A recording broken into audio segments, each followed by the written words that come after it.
Today we will be reading the Jungle Book pages 84 to 94. Then Mowgli lay down in a shady spot and slept while the buffalo grazed and wallowed in the mud.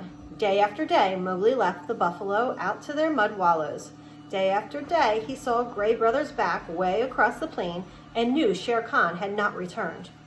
Day after day, Mowgli lay in the grass listening to the noises around him, dreaming of the jungle.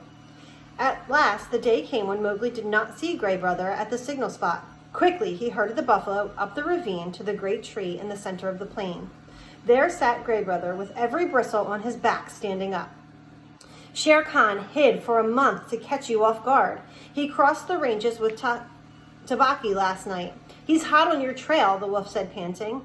Mowgli frowned. I am not afraid of Shere Khan, but Tabaqui is very clever. Have no fear, Gray Brother said, licking his lips. I met Tabaqui at dawn. He is telling his story to the scavenging kites now, but before I broke his back, he told me everything. Shere Khan is planning to wait for you tonight at the village gate, you and you alone.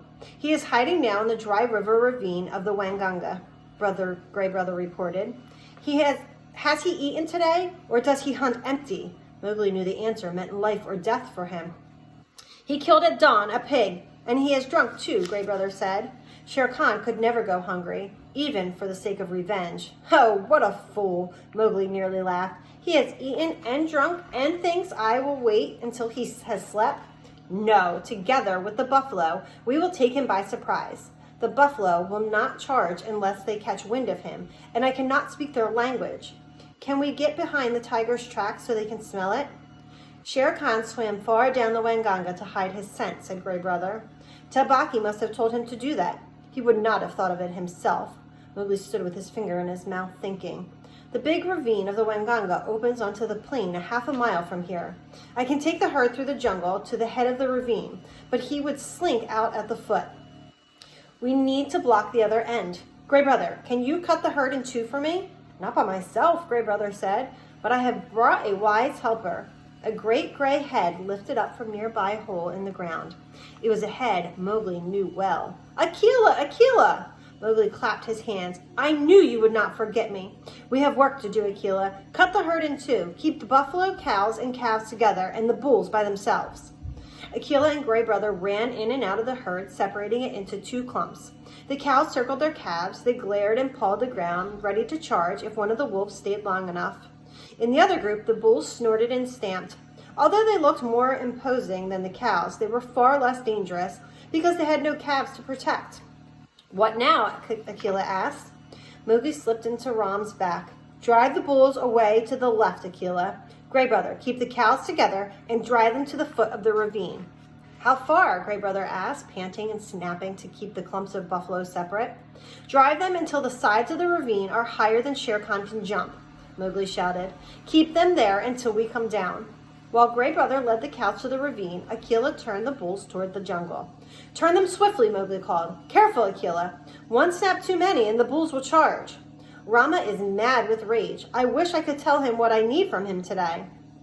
The bulls crashed into the thicket. The other children, watching the cattle a half a mile away, saw what was happening and hurried to the village as fast as their legs could carry them. They shouted that the buffalo had gone mad and run away. Mowgli's plan was simple. He wanted to circle the bulls around the head of the ravine to catch Shere Khan between the bulls and the cows. He knew that after a meal and drink, Shere Khan would be in no condition to fight or clamber up the sides of the ravine. Using his voice, Mowgli soothed the bulls in front as they went. Akela dropped back, only whimpering when he wanted to hurry the bulls up the rear. They made a wide circle so Shere Khan would not hear them coming. When at last they reached the head of the ravine, Mowgli looked with satisfaction at the steep sides. They rose nearly straight up, and the creepers and vines that grew on them would give no foothold to a tiger trying to climb out. Let them breathe, Mowgli instructed Akela. The bulls have not caught wind of Shere Khan yet. I can tell him we are coming. He is already in our trap. Mowgli put his hands to his mouth. His shouts echoed down the ravine, jumping from rock to rock. After a long time, they heard a reply, the drawling, sleepy snarl of a full tiger waking up. Who calls? Shere Khan whined. It is I, Mowgli, cattle thief. It is time to come to Council Rock. Mowgli turned to look at his old pack leader. "Now, Akela! Hurry them down! Down, Rama, down!" he said to the bull. The herd paused for an instant at the edge of the slope, then, one by one, charged over it, sand and stones flying up around them. Once the herd started running, there was no stopping it. As they reached the bed of the ravine, Rama caught Shere Khan's scent and bellowed. "Now you know," Mowgli said from Rama's back. A storm of black horns, foaming muzzles, and staring eyes whirled down the ravine. The terrible charge of the buffalo herd was something no tiger could hope to survive. When Shere Khan heard the thunder of hooves, he picked himself up and lumbered away. He looked from side to side for an escape, but the walls of the ravine were too straight. Heavy with food and drink, he kept running. He was willing to do anything to avoid a fight. The herd splashed through the pool Shere Khan had just left. The ravine rang with their bellows, and then came an answering bellow from the foot of the ravine. Mowgli heard the cows call. He saw Shere Khan turn, choosing to face the bulls instead of the cows. As the bulls rushed toward the tiger, Mowgli felt Rama stumble on something soft and race on. The herds crashed full into one another, and the force drove them both out of the plain. Stomping and snorting, Mowgli waited until the right moment, then slipped off Rama, tapping him with his stick. "Quick, Akela," he called. "Break them up so they will not hurt each other." Akela and Gray Brother ran to and fro, nipping legs. "Softly now, softly. It is all over," Mowgli called to the herd until at the last they were calm and he could lead them to the mud pools. Back in the ravine, Shere Khan was dead, and the kites were coming for him already. "Brothers, that was a dog's death," Mowgli said, reaching for the knife he carried now that he lived with men.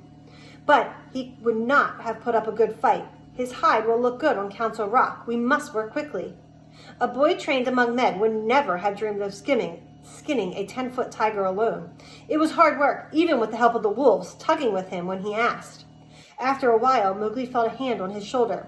He looked up to see Buldeo, the village hunter.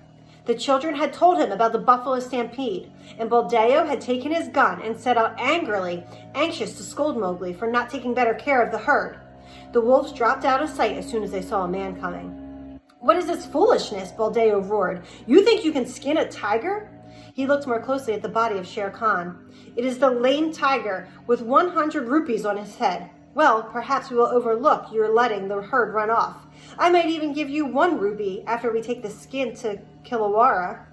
"You will take the hide and give me 1 rupee? Ha!" Mowgli snorted. "I will take the skin for my own use, old man." "How dare you talk like that to the hunter of the village?" Buldeo shouted. "Your luck and stupidity of the buffalo helped you kill the tiger. You can't even skin him properly, little beggar brat. I will not give you 1 anna of a reward. Leave the carcass." "By the buffalo that brought me," Mowgli said as he struggled on with his work, "must I talk to the old ape all afternoon?